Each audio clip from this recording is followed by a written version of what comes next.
Assalamualaikum warahmatullahi wabarakatuh. Kembali lagi di channel Cikita Bella.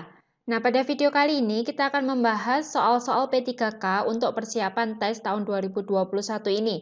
Nah, soal-soal yang akan kita bahas yaitu mengenai kompetensi teknis khususnya untuk teknis guru PPKN. Video kali ini adalah part 3-nya. Untuk part 1 dan part 2-nya, teman-teman bisa klik link yang ada di deskripsi. Nah, sebelum kita simak soal-soalnya, jangan lupa teman-teman untuk klik tombol subscribe, tekan tombol loncengnya. Jangan lupa juga like, komen, dan share sebanyak-banyaknya ya.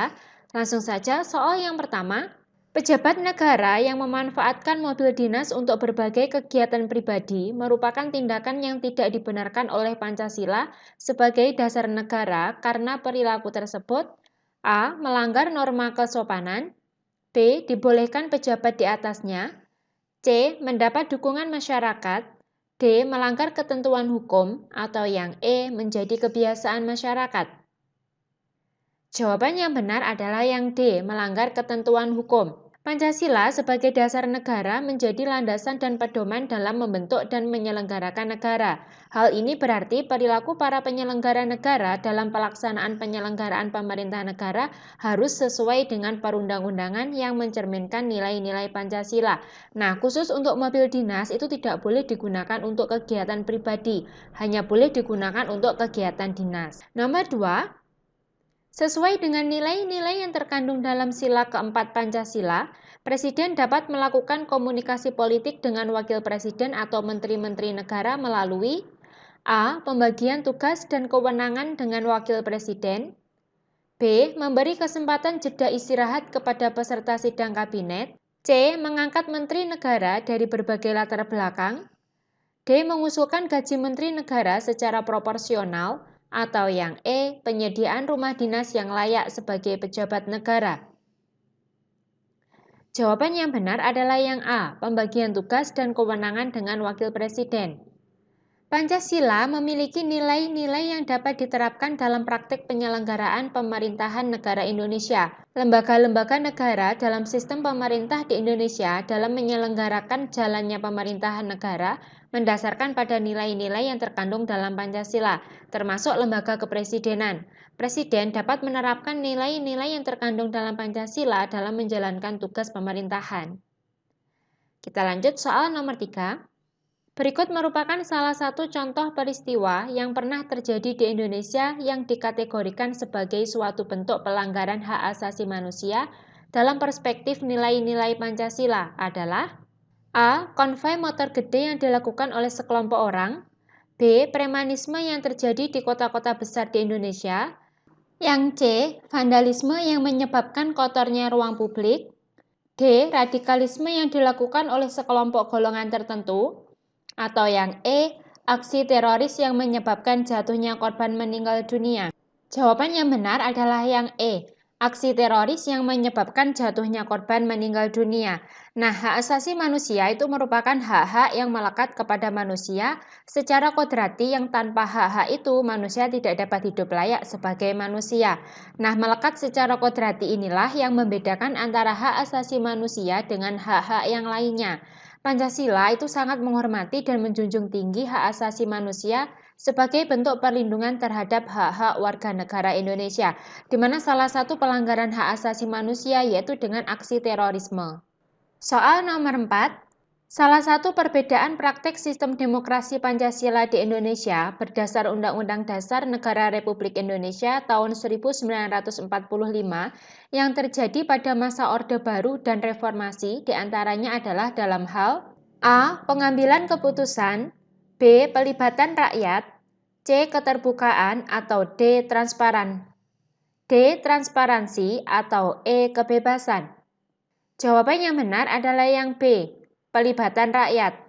Demokrasi Pancasila yang dilaksanakan berdasar Undang-Undang Dasar Negara Indonesia tahun 1945, dalam demokrasi Pancasila, pelibatan rakyat dalam pengambilan keputusan menjadi salah satu bagian penting yang harus dilaksanakan.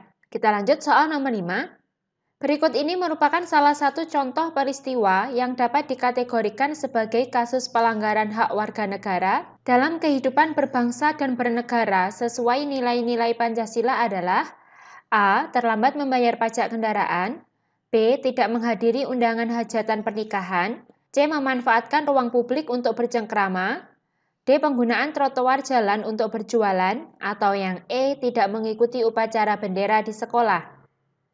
Jawaban yang benar adalah yang B. Tidak menghadiri undangan hajatan pernikahan. Hak asasi manusia merupakan seperangkat hak yang melekat pada hakikat dan keberadaan manusia sebagai makhluk Tuhan yang Maha Esa dan merupakan anugerahnya yang wajib dihormati, dijunjung tinggi dan dilindungi oleh negara, hukum, pemerintah, dan setiap orang demi kehormatan serta perlindungan harkat dan martabat manusia. Dalam pelaksanaannya, hak yang dimiliki oleh warga negara harus didasarkan pada nilai-nilai yang terkandung dalam Pancasila. Kita lanjut soal nomor 6. Berikut ini merupakan salah satu contoh norma yang berlaku pada masyarakat di Indonesia yang bertujuan untuk mewujudkan keadilan dalam masyarakat adalah A. Perintah memakai helm mengendarai motor. B. Larangan membuang sampah ke sungai. C. Perintah membayar berbagai macam pajak. D. Larangan menerima uang saat pilkada. Atau yang E. Perintah untuk memiliki kartu tanda penduduk. Jawaban yang benar adalah yang B, larangan membuang sampah ke sungai. Norma adalah ketentuan yang mengikat warga kelompok dalam masyarakat, dipakai sebagai panduan, tatanan, dan tingkah laku yang sesuai dan berterima, aturan, ukuran, atau kaidah yang dipakai sebagai tolak ukur untuk menilai atau membandingkan sesuatu. Norma dibuat salah satunya bertujuan untuk mewujudkan keadilan bagi masyarakat. Kita lanjut soal nomor 7. Nilai yang dapat dipetik dari kinerja para pendiri negara dalam peristiwa sejarah perumusan Undang-Undang Dasar Negara Republik Indonesia tahun 1945 adalah A. Sikap rela berkorban yang tinggi. B. Keinginan untuk merdeka yang kuat. C. Kecerdasan tinggi para pendiri negara. D. Keterlibatan semua komponen bangsa. Atau yang E. Kerjasama yang baik dengan Jepang. Jawaban yang benar adalah yang A, sikap rela berkorban yang tinggi. Perumusan Undang-Undang Dasar Negara Republik Indonesia tahun 1945 melalui proses sejarah yang panjang. Melalui sidang BPUPKI, naskah Undang-Undang Dasar Negara Republik Indonesia tahun 1945 berhasil dirumuskan. Ada banyak nilai yang dapat dipetik dari proses sejarah tersebut. Salah satunya adalah sikap rela berkorban dari para pendiri negara. Kita lanjut soal nomor 8. Kedudukan Undang-Undang Dasar Negara Republik Indonesia tahun 1945 dalam sistem hukum nasional yaitu sebagai A. Sumber hukum material di Indonesia. B. Perundang-undangan yang tidak boleh diubah. C. Acuan pengembangan hukum di Indonesia. D. Sumber hukum tertinggi di Indonesia. Atau yang E. Dasar falsafah hukum di Indonesia. Jawaban yang benar adalah yang D, sumber hukum tertinggi di Indonesia. Undang-Undang Dasar Negara Republik Indonesia tahun 1945 memiliki kedudukan penting dalam sistem hukum nasional. Dalam sistem hukum nasional, Undang-Undang Dasar Negara Republik Indonesia tahun 1945 memiliki kedudukan sebagai hukum yang tertinggi di Indonesia. Artinya, tidak ada peraturan perundang-undangan yang lebih tinggi dari Undang-Undang Dasar 1945. Lanjut nomor 9. Tata urutan peraturan perundang-undangan dalam sistem hukum di Indonesia mengandung makna bahwa A. Dalam pembuatan peraturan perundang-undangan tidak boleh bertentangan dengan peraturan yang lebih tinggi. B. Semua peraturan perundangan dalam sistem hukum nasional yang dibuat harus mendasarkan pada undang-undang. C. Komponen peraturan perundang-undangan merupakan satu bagian dan tidak dapat dipisahkan satu dengan yang lain. D. Pembuatan peraturan perundang-undangan dapat bertentangan dengan aturan di atasnya asalkan wajar. Atau yang E. Peraturan perundang-undangan dalam sistem hukum di Indonesia harus mendasarkan pada keinginan pemerintah. Jawaban yang benar adalah yang A. Dalam pembuatan peraturan perundang-undangan tidak boleh bertentangan dengan peraturan yang lebih tinggi. Dalam pembuatan peraturan perundang-undangan, pembuatannya harus menerapkan dasar pemikiran yang mendasarinya. Selain di samping asas yang bersifat umum dan bersifat khusus, agar tidak terjadi pertentangan antar peraturan perundangan, maka dibuatlah tata urutan peraturan perundang-undangan. Nomor 10. Alinea kedua pembukaan Undang-Undang Dasar Negara Republik Indonesia tahun 1945 mengandung makna A. Pernyataan kemerdekaan Indonesia. B. B. Tujuan negara Indonesia merdeka. C. Kemerdekaan Indonesia telah diraih. D. Konsekuensi dari pernyataan kemerdekaan. Atau yang E. Perjuangan kemerdekaan telah selesai. Jawaban yang benar adalah yang D. Konsekuensi dari pernyataan kemerdekaan. Setiap isi alinea pembukaan Undang-Undang Dasar 1945 memiliki isi dan makna. Alinea kedua yang berisi pernyataan perjuangan bangsa Indonesia telah mencapai tingkat yang menentukan. Dalam alinea kedua ini ada makna konsekuensi logis dari pernyataan kemerdekaan bangsa Indonesia. Kita lanjut soal nomor 11. Pokok pikiran pertama pembukaan Undang-Undang Dasar Negara Republik Indonesia tahun 1945 yaitu negara melindungi segenap bangsa Indonesia dan seluruh tumpah darah Indonesia dengan berdasar atas persatuan dengan mewujudkan keadilan sosial bagi seluruh rakyat Indonesia. Perwujudannya diantaranya adalah A. Pembangunan nasional di segala bidang. B. Pembentukan TNI dan kepolisian. C. Pembentukan Kementerian Pertahanan. D. Adanya pendidikan bela negara. Atau yang E. Adanya konsep wawasan Nusantara. Jawaban yang benar adalah yang B. Pembentukan TNI dan kepolisian.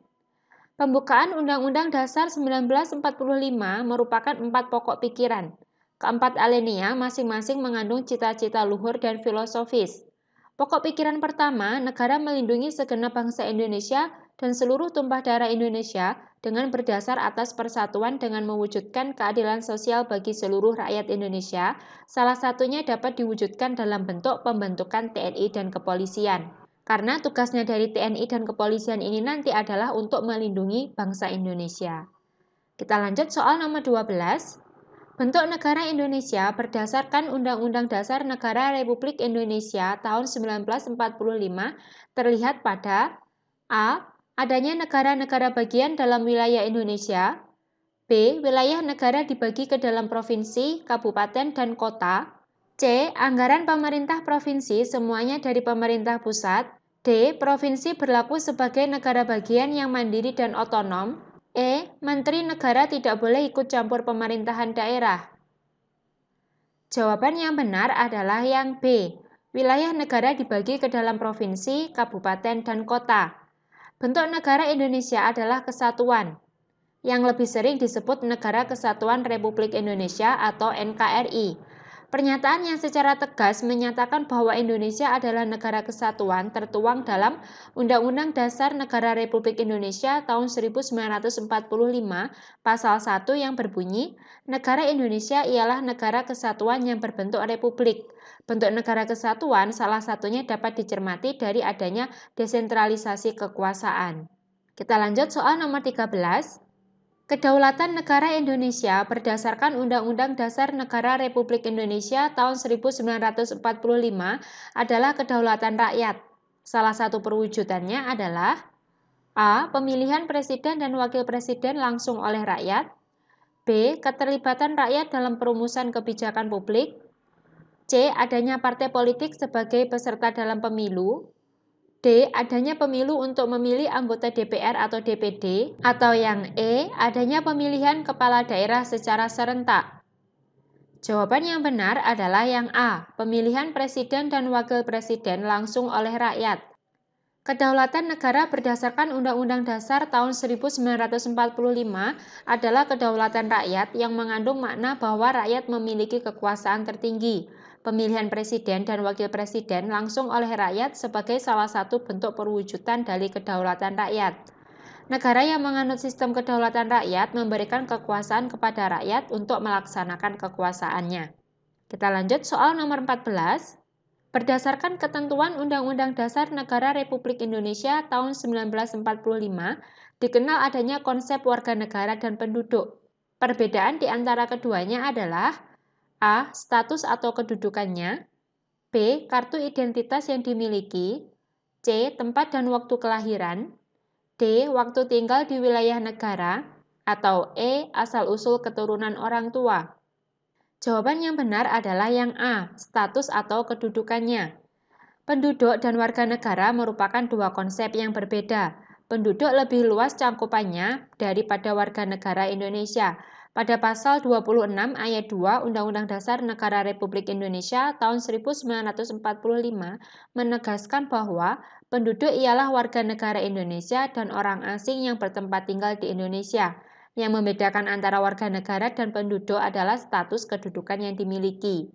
Kita lanjut soal yang terakhir, nomor 15. Berikut merupakan salah satu alasan perlunya keterlibatan setiap warga negara Indonesia di bidang pertahanan dan keamanan dalam kehidupan berbangsa dan bernegara adalah A. Memperkuat ketahanan dan keamanan masyarakat agar tercipta ketentraman. B. Agar negara berada dalam kondisi aman, tentram, terkendali, dan sejahtera. C. Agar terwujud pemerintahan yang stabil dan berwibawa yang mendukung pembangunan nasional. D. Mengupayakan keselamatan setiap warga negara agar terjaga dari segala bentuk ancaman. Atau yang E. Agar segala bentuk ancaman terhadap kedaulatan negara terjaga dan dapat dikendalikan. Jawaban yang benar adalah yang C. Agar terwujud pemerintahan yang stabil dan berwibawa yang mendukung pembangunan nasional. Undang-Undang Dasar Negara Republik Indonesia tahun 1945 mengatur dengan jelas tentang pertahanan dan keamanan. Setiap warga negara memiliki hak dan kewajiban dalam bidang pertahanan dan keamanan. Oleh karena itu, warga negara perlu terlibat dalam upaya pertahanan dan keamanan agar terwujud pemerintahan yang stabil dan berwibawa yang mendukung pembangunan nasional. Nah, teman-teman, itulah tadi beberapa soal pembahasan kompetensi teknis khususnya untuk guru PPKN. Semoga video ini bermanfaat. Semoga teman-teman semua lolos ASN tahun ini. Wassalamualaikum warahmatullahi wabarakatuh.